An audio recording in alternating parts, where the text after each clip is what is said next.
What is up, guys? Welcome back to the channel, back with another review for you guys, and this is one that I took a vote on a while back for the next boutique label review, and Vinegar Syndrome won that one, and I've just been slacking really bad on getting to it, and I did just watch this with my kid here recently, as it's one he actually picked out long ago, and we just now got around to watching at one of the booths that Vinegar Syndrome had at a convention back when they did buy a certain amount, get one free. I think it was like buy two or buy three and get one free, and he picked this one out. And I've always heard how bad this movie is. Finally sat down, watched it, checked it out, and wow, it's something. So stay tuned.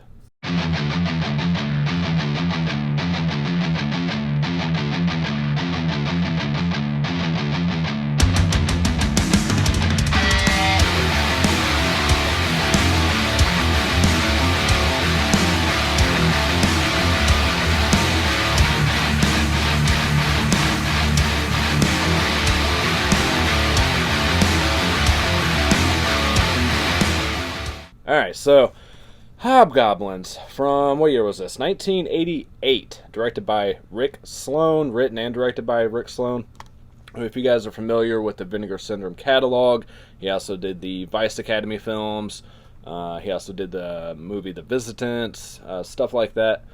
And it's definitely something special. I'll say that much. Is it a good movie in traditional means and terms? No. It is terrible.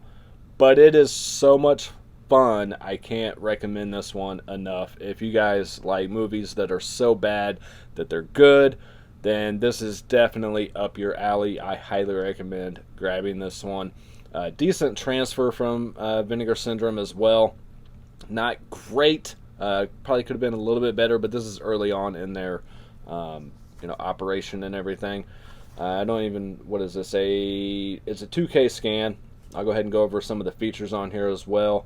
You get, like I said, the 2K scan on here, archival commentary track with Rick Sloane, which is, it's pretty informative, but it was the last thing that I went to as far as features, so a lot of things were kind of repetitive over and over. I've already heard a lot of what he was saying during that, but still informative. Hobgoblins Revisited, brand new making of featurette. You get a brand new interview with Hobgoblin creature fabricator Kenneth J. Hall.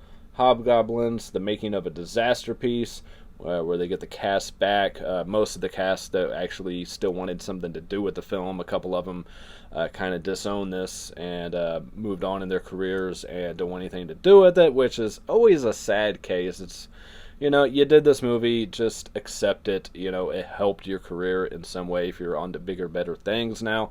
This is just a milestone in your career. But anyways, that was pretty interesting as well. Hobgoblins Invade Comic-Con, which was pretty cool. It's not very long. People getting autographs signed, things like that, meeting the fans, and makes me really miss going to conventions. And then you get a trailer, reversible cover art, and English subtitles. I don't think this was, it says reversible cover art, but it's not actually, that's the other side of the art. I don't think I'd have that as the cover art there, since there's no title or anything on it, just a picture of the Hobgoblins. So, alright, so the story of Hobgoblins is pretty simple, actually. You have a security guard, McCready, who was played by Jeffrey Culver. Sorry, I had to look over at my notes. Guarding a shut-down movie studio that's been shut down for, I guess I can put that down.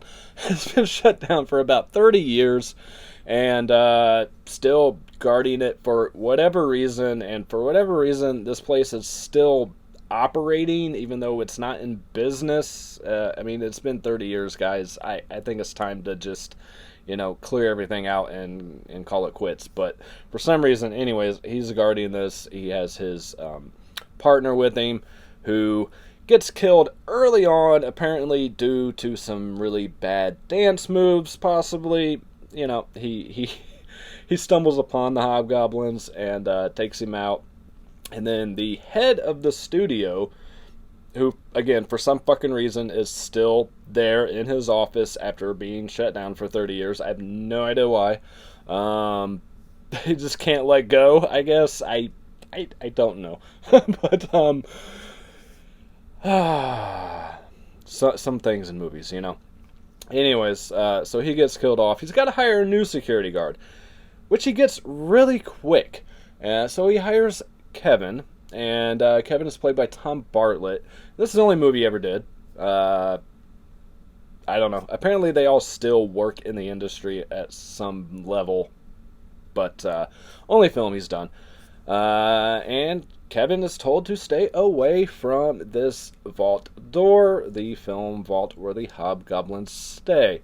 So, of course, he's going to go and check out what these noises are, what's going on behind this door. An interesting fact, too, this is actually like a 400-pound bank vault door in a bank that was no longer in use, because they wouldn't really have a bank vault door at a film vault, and they had to have like 4 crew members pulling this door and everything. But anyways, so he sets them loose, and they flee on a golf cart, and you get a epic scene of some golf cart action and some great hobgoblin effects. So yeah, they're now free to roam about, and what do they do? What is their purpose? They crash landed here 30 years ago when the studio was still functioning and MacReady was younger, and you even get a little Easter egg of MacReady looking at this flyer magazine thing of The Visitants, which he was also in, and you get some back dialogue, some epilogue, whatever you want to call it, some story of how they arrived and what they're after. Now, this story was actually written before Gremlins came out, but it was a little bit different. And then after the success of Gremlins, Rick Sloane went back and modified the script and made them, attracted to light, as Gremlins don't like the light, things like that. He was originally just going to show like red eyes of the hobgoblins and not show the actual creature, but he went back and made these things that, had these things made that resemble Gremlins, obviously, to try to cash in on that at the time. So again, you get this backstory of why they're there, and their main thing is they tap into your mind and unlock your deepest, darkest fantasies, and somehow use that to kill you. Not really sure why, but yeah. So you meet the other cast members shortly after this. You have Amy, played by Paige Sullivan. You have Kyle, played by Stephen Boggs. I don't think he went on to do anything else either. You have Daphne, played by Kelly Palmer, and Nick, played by Billy Frank. Now, Nick's character was actually kind of forced in here by the studio because they wanted some kind of action sequences, things like that. Someone who was like ex-military. He wasn't originally in the script. He had, like I said, I had to write him in. It was only going to be 4 people instead of the 5, and yeah, you can kind of tell he's kind of out of place. But him and Daphne are a couple. They're always going to the van and getting it on, things like that. Daphne's this ditzy valley girl chick. Amy's this kind of stuck-up, prissy woman. And Kyle, my favorite character, Kyle, is hard up with the phone sex lines and always asking to use the phone.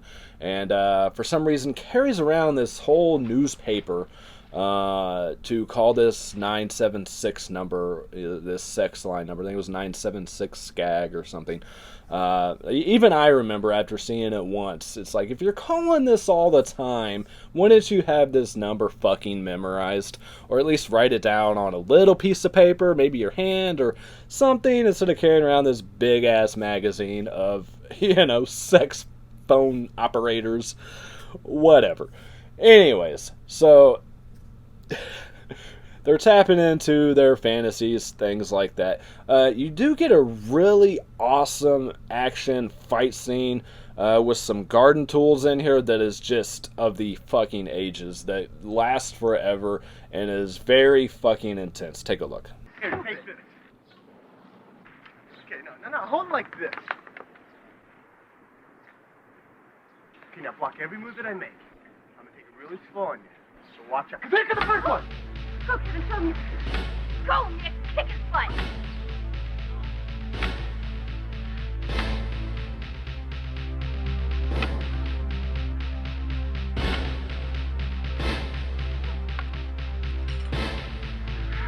Oh, it's getting so sweaty already.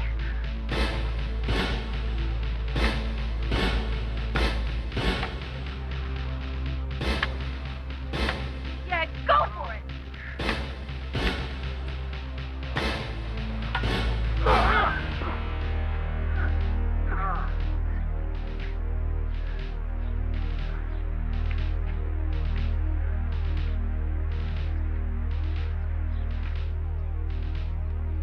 All right, I'm not going to show the whole thing. This thing goes on for like over 2 minutes.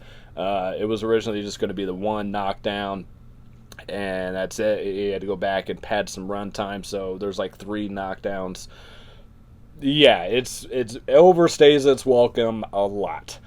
So that was I just couldn't help but to laugh, and some of the motions and everything from the Nick character and Daphne with their sexual tensions. Even right when he pulls up and he's back from the army or whatever the fuck, and doing the little move. Yeah. So they're tapping into fantasies. I'll go over a couple. You have the character of Kyle is probably the main fantasy, where he's obviously calling this 976 number and talking to this call girl. I just want to play some of this dialogue. And supposedly this was based off of real phone sex stuff. I don't know. I've never called one in my life. Of course, by the time I was old enough to, we had internet, so whatever. But listen to this phone call. Hi, it's me, Fantasia. Thanks for calling. I need a new house pet to impress my friends. Now hurry before the zookeeper comes. Help me hide this iguana on my body. Can I help you, miss? Oh, yes, Mr. Beastmaster. Something just crawled up my leg. Oh, see if you can find it. I think you better come back to my office with me. Now, wait a minute. Are you sure your office is in the baboon pit? Oh, Mr. Zookeeper, what do you think you're doing? All right, again, I'm not going to play the whole thing, but yeah, that was actually fucking researched. So, and the chick that plays Fantasia, Tamara Clatterbuck, I guess is her name, she was really uncomfortable doing a lot of the dialogue and everything, but she actually went on to have a pretty good career in this. One of the few people that actually had a good career, especially on television. She was on Young and the Restless. She was on Days of Our Lives, Criminal Minds. She was in the movie Set It Off. She had a pretty preposterous, prosperous career. Preposterous career. So, yeah, it's weird, and it's mentioned by Rick Sloane in the features how some of the smaller roles actually went on to do bigger things in their careers. So you have Kyle and Fantasia Fantasy. He just wants to get laid. They go to, what the fuck is it? Desperation Road or something like that. I forget the name. Kind of like your lookout point. And she's trying to get his car over the ledge. Of course, Kevin comes to the rescue and saves Kyle from a drastic explosion, which is obvious stock footage of a completely different car. But hey, it's a low-budget movie. What do you want? Another fantasy on here is closer to the end. I'm just skimming through this really quick. I don't want to keep you guys here all day. The character of Nick, he really wants to be this army sergeant. So some things go down in this club, and I'll backtrack a little bit here. As they go to Club Scum, which is an actual place. It was like an actual club of some sort. But they didn't have the money for extras, so they just kind of used some of the crew members and put them in different spots throughout different shots. So this place is really, really happening, man. This is a really cool spot. I tell you what, though, the band that plays the live show here was a real band, I think called the Fontanelles or something, and that's the best part of this fucking movie, is their performance. And they play some of their other songs throughout the movie, the end credits, and while a big fight scene is going on afterwards, after their performance. They're actually not that bad. I kind of dug their music a little bit, I'm not going to lie. Unfortunately, they did not get a record deal. They had like a 3-song LP or EP, whatever the fuck it's called. But unfortunately didn't find success, which is, again, unfortunate. But highlight of the movie, though, I will say that. The only thing that wasn't really actually that corny.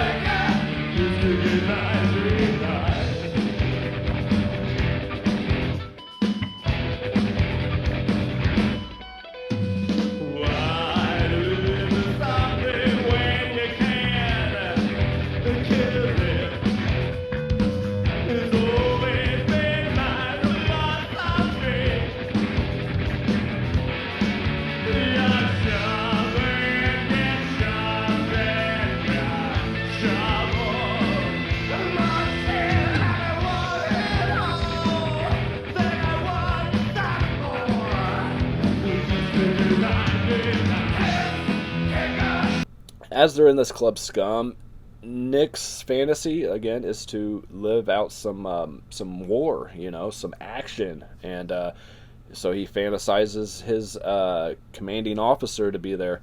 And he just starts randomly throwing fucking grenades everywhere.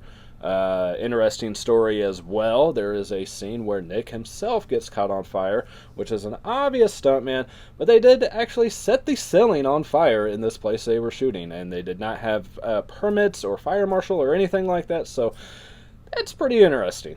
Things you could get away with back in the 80s and early 90s and everything, That's good to know. The character of Amy had a fantasy of being on the stage and being like a slut. I'm not really going to delve into that one too much. You do have the character of Road Rash, played by Dwayne Whitaker, who probably had the most prominent career of them all. And I actually liked him in this too. Like, you can tell this guy's going somewhere in this movie.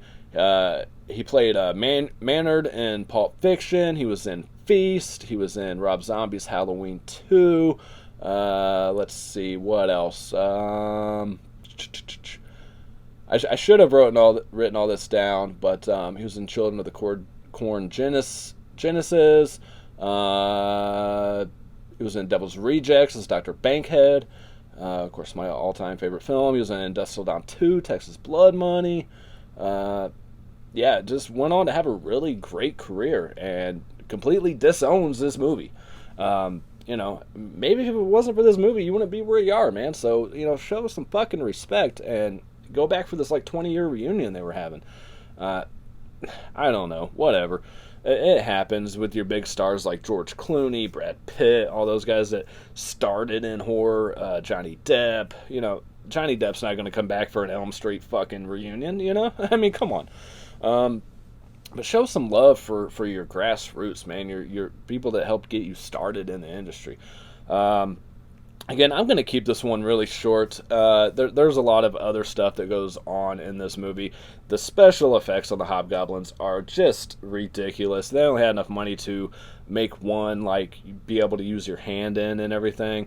There's a really funny scene in here that one of them is attacking Kevin, and Kyle's trying to rescue him and trying to hit him with the tire iron and just completely missing, and it's just hilarious. And by the time the creature is hit, the person with their arm in there actually got fucking injured.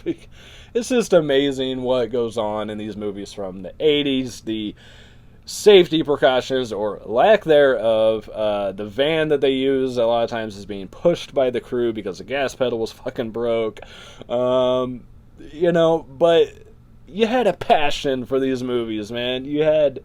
This is something you wanted to do, and you did what it took to make these movies, and on a very low, next to nothing budget.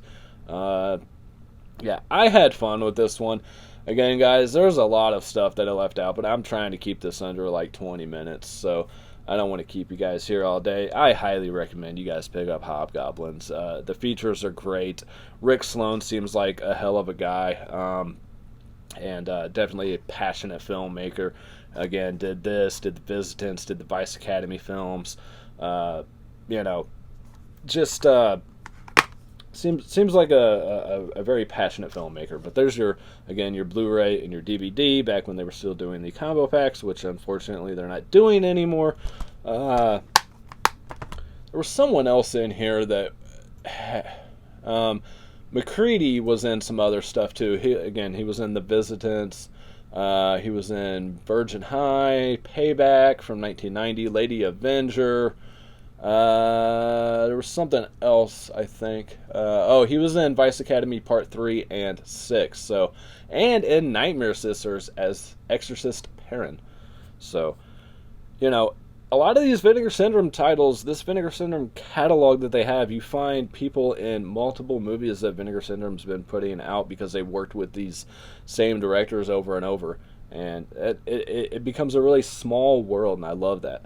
So, I don't know. What do you guys think about Vinegar Syndrome nowadays? Do you think they're getting a little cocky with their releases? Do you like them better when they started? It's usually the case. Scream Factory, I loved Scream Factory when they were a smaller company. Now they seem to just be released whatever. And, Vinegar Syndrome now with their partner labels, are they losing focus on customers? I haven't personally had any issues with customer service, but let me know what you guys think. If you guys have had any experiences or anything like that, you guys know where I'm coming from. And it happens with everybody. It happens with people on YouTube. Once you get, people get 50,000 subscribers, they think they're better than everybody in the world, or they were a lot cooler when they were at 1,000 or before they were monetized. Companies were better when they were a smaller, just independent, releasing their own stuff they were passionate about. And I brought it up before. Anytime you have a subscription service, you're forced to release X amount of titles or equal to X amount of dollars every month. Granted, Vinegar Syndrome is taking breaks during the Black Friday and halfway to Black Friday sales and doing partners-only months, which I understand why you're trying to get all these orders out. Take a break, shut the site down for the Vinegar Syndrome side, and just have the partner labels.